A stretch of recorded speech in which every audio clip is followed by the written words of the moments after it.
called Tavon's Lawn Care.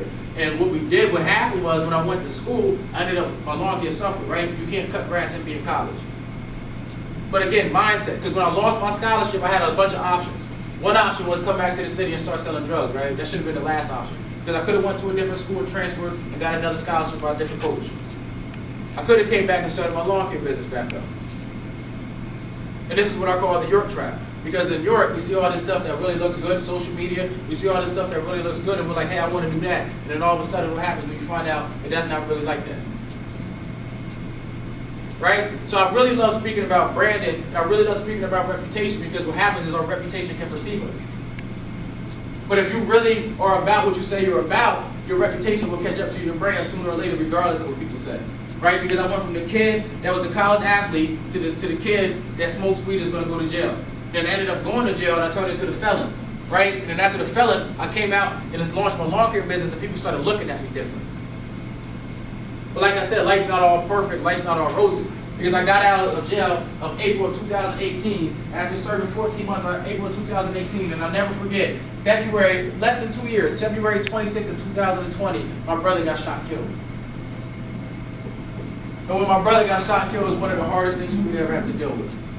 Because for the life of me, I couldn't figure out why, when I was doing the right thing, why when I was doing the wrong thing, when I was selling drugs, when I was shooting guns, when I was out here doing the wrong thing, nothing happened to the people I love. Right? Like none of my homies was getting killed, nothing happened to the people I love. And the second I said I'm going to change my mind, I'm going to change all this, people started dying. Right? Like I lost my brother about a month ago, I lost another friend. And I realized that this thing called life is precious and it's not guaranteed, but I promise you, the one thing I hate is when people die before they should. Right? Like they say the most potential is in the graveyard, because in the graveyard lies a bunch of unrealized dreams, unrealized goals, and people that have potential in them still that never came out. So when my brother died, I made a conscious decision that I'm going to start speaking at schools to these young kids, because what you guys don't realize is how much potential is in you. Right? Like it's easy to fall into this trap of, oh, my parents was this, so I'm going to be this. Oh, I come from this city, so I'm going to be this. Oh, I went to this school, so I'm going to be this. And I just realized that it's not true. So I started wondering if more people speak life into our kids instead of speaking death, because I came to this conclusion the other day, and I might be wrong, but I've decided that you guys are addicted to A, death, B, drugs, and C, sex, because that's all we see on social media.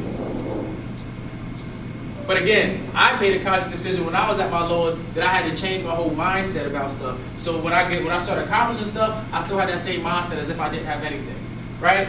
Because to date, now me and my wife, and I promise you guys, I met my wife now, but we met around junior year of high school, and guess what? We made this little 10-year plan, but we're like 8 years into the plan, but now we have a beautiful daughter, we own our house, we have 3 kids, and 3 businesses, and 3 cars, right? Because we follow the path, we follow the goal. But it's still the same mindset as when I was at my lowest, right? Like I still have to wake up and grind to make sure that my daughter never has to depend on anybody. Like I still have to try to retire my wife by next year. Like there's certain goals and certain things I still have to do. Just because things are going great doesn't mean that, you know what I mean? Because I know what it feels like to be on top of the world and wake up the next day and you feel like the world's on top of you.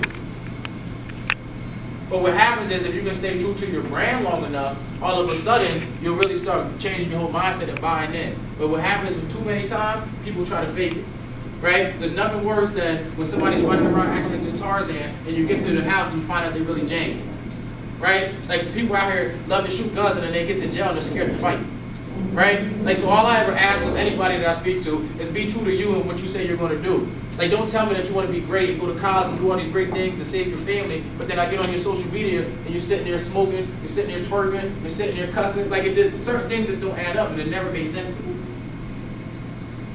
So at the core of my message, when I say change the narrative, I really don't try to get you guys to change anything for me, right? Because when I leave, I'm going to see you guys around the city.